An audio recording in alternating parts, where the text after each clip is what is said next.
An alien virus being tested by the FBI infects a small town, transforming people into killer mutant zombies. The FBI decides to isolate the town from the rest of the world, but this is a decision that a few survivors will not accept. John West, a pro wrestler, Bill Johnson, a medical student, and Max Giggs, a computer nerd, engage in brutal combat with thousands of zombies as they search for a map that contains details on the only existing exit. Over-the-top action zombie flick akin to Peter Jackson's Dead Alive and the blood-drenched trappings of the Evil Dead series. Me llamo es Corey. Me llamo Paul. And we are the Los B-Movie Bros. Aquí se revisan pequeñas a la medida de nuestras posibilidades. I don't know what the fuck he just said, but this week on B-Movie Bros, we start the month of May, which for us is going to be Luchador month, which if you don't know what Luchador is, or Luchador, it's a Mexican wrestler. Every movie we review this month is going to have a Mexican wrestler in it. This week is the 1999 or 2001 or 2003, depending on what source you find, movie Plaga Zombie Mutant Zone. And just to clarify, if that Spanish was inaccurate, I got it from Google Translate, so blame them. Well, you've heard Google Translate. You've heard what the back of the box had to say. Let's dive right into this shit with our technical difficulties, top and bottom three of this movie. Paul, how should we go? Let's start with the bottom first. All right. So, for me, number 3, you may be a little bit confused if you haven't seen the first movie. This is actually the sequel to the movie Plaga Zombie. You know, just tag on a few more words and you've got your sequel. Zona Mutante. Number 2, this movie has a twist ending. Again, I've seen the first movie. I've seen the second movie. I didn't see the twist coming, and it was fucking stupid. Number 3 for me, or number 1, I mean, is that in this movie, they introduce a second character named Max, who is only there to enrage the first Max and get him to turn evil or some shit. It's really stupid and annoying, and it just takes up way too much time of this movie. And those are my bottom 3. Yours, Paul? Numero tres. At one point, the character Max becomes evil, just to become good again. That really didn't make much sense to me. In fact, Max was pretty inconsistent overall. I liked him as a character, but one moment he's goofy, and the next he's trying to kill his friends. It's a pretty big change. He's el loco. Muy. Numero dos. The plotline with the guy in the body bag was ultimately pointless. That was Max 2. Yeah, Max 2. Or Max Dose.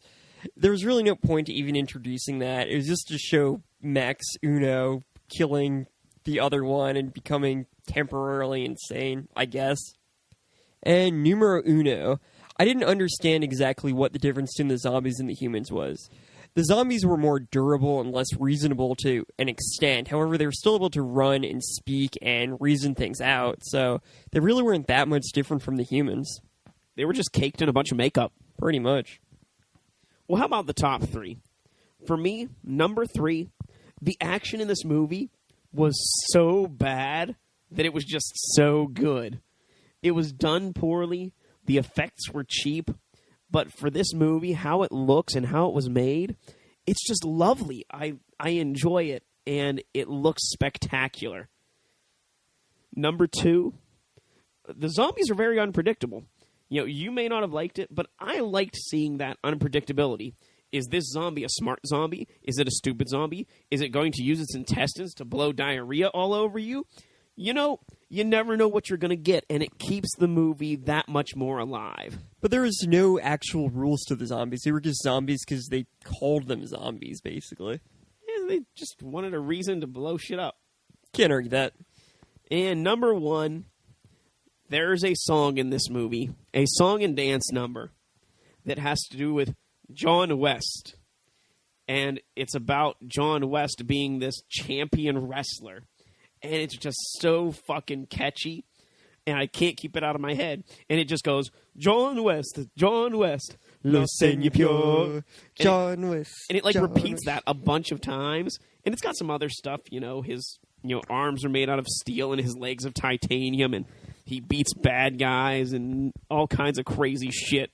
It's magnificent. It should have won an Oscar. Yeah, it should have been Best Original Song of that year. But I digress. I let Paul give his top 3. For number 3, this movie had plenty of comedic moments. I was laughing throughout most of it, and the jokes never really let up. This movie stayed good throughout its entirety. For number 2, for a low-budget movie, this was well shot. The camera angles weren't awkward, nor were the sound or picture qualities poor. They definitely knew what they were doing. And for number 1, I liked the 3 main characters. Even if Max was a bit inconsistent, they all played well off each other. Especially John West, who was badass enough to have his own theme song, which was, once again, amazing. All right, well, something we didn't mention was a bit of the dialogue, so let's just have ourselves a little quote war. So, just to clarify, this movie was in Spanish, and Paul and I don't speak Spanish. So, these quotes are actually from the subtitles. So, I'll let you go first, Paul. If we stand still, they won't see us. It's been at least 30 hours since I've last slept. Can I at least go to the bathroom? There's no food. I'll order some pizza. Zombies first, women and children later. Then I'll pass a law to destroy all cowboys and wrestlers. This is only the humble opinion of a simple cowboy who once entertained children and who is now merely trying to save the world. That's it for this episode's edition of Quote Wars. If you had a favorite quote from this movie, or just to tell us who won this episode's Quote War, leave us a comment here on SoundCloud. Tweet us at BMovieBros, that's all one word, or Paul directly at BMoviePaul. Or find us on Facebook at B-movie space BROS. That's BMovieBros. We've given you a taste of the movie. Now let's get on to our final take, where Paul and I are going to give this movie a score on our shot scale. Remember, our shot scale is a reverse scale, 1 to 10. 1 being the best, 10 being the worst. How many shots do you need to get through this movie? Paul? I give this movie a 2 out of 10. What a coincidence. So did I. Please share with us your reasoning as to why you gave this a 2 out of 10. All right, Plaga Zombie's Mutant Zone is a great movie. Although low budget, the creators managed to make this movie look and sound good, while also having a story that managed to be fun the entire time through. The main appeal of this movie is the 3 main characters, Max Giggs, Bill Johnson, and John West. These 3 were great characters that managed to play off each other's strengths and weaknesses to create a comedy trio that could rival the Three Stooges. This movie may not be a masterpiece, but it's impossible not to watch it without seeing a fun project made by 3 friends trying to make the best movie they could on a shoestring budget and doing an extraordinary job at it. The few criticisms I have come down to nitpicking and are completely understandable in context. Plaga Zombie's Mutant Zone is a must-see for any fan of low-budget independent films. I gave this a 2 out of 10. Because Plaga Zombie Mutant Zone is a blood-soaked, humor-packed adrenaline rush wrapped up in a sweet, low-budget zombie package. The characters' dialogue and the comedy and horror balance really work. The movie does have its shortcomings, though. The characters meet other people, and those interactions are really rough. The quality of everything is very low, but that can add to the charm of it if you let it. This is a very unique and memorable zombie experience. I mean, if I had a chance to choose between a box office #1 hit or watching this movie, this would win 99 out of 100 times. Now, we know not everyone likes to watch the same kind of shit that we do, so we like to give every B movie that we review an A movie companion. Tell you why this movie and an A movie, a movie of a higher class and higher standard, are the same movie. So, Paul, what did you give Plaga Zombie Mutant Zone as an A-movie companion? I picked an extremely goofy movie from 2000. Well, I picked Resident Evil Apocalypse from 2004. Explain yourself. Both movies are a sequel to another movie. Both movies have a main character named Max. Both movies have the characters facing life-changing events. In an extremely goofy movie, Max is going to college, and Goofy's dealing with the life changes. In Plaga Zombies, the characters are dealing with the zombie apocalypse. And both movies feature a character or characters who are significantly less intelligent than normal people. Plaga Zombies had zombies, which are typically less intelligent than normal people, and Extremely Goofy had Goofy, who is, well, goofy. Well, I picked Resident Evil Apocalypse because we're riding on the coattails of April Apocalypse, and it has apocalypse in the title. Now, both Resident Evil Apocalypse and Plaga Zombie Mutant Zone are the second movie in a series of movies. Both movies feature a city under quarantine. In Resident Evil Apocalypse, it's Raccoon City. In Plaga Zombie Mutant Zone, I don't give a fuck where it is. It's a city.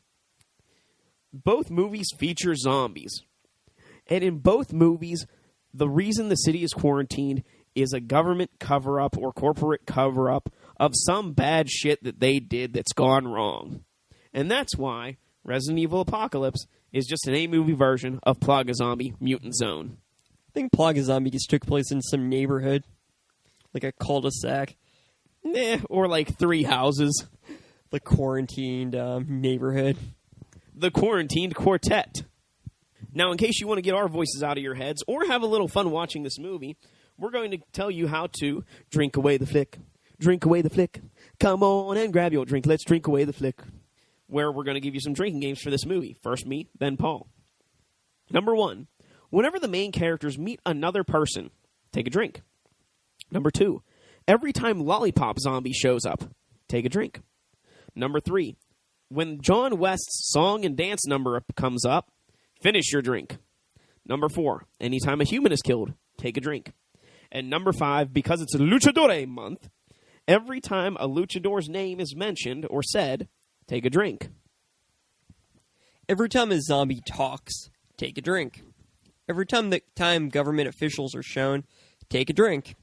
Every time Bill is holding a spoon, take a drink. And every time Max fails in a fight, take a drink.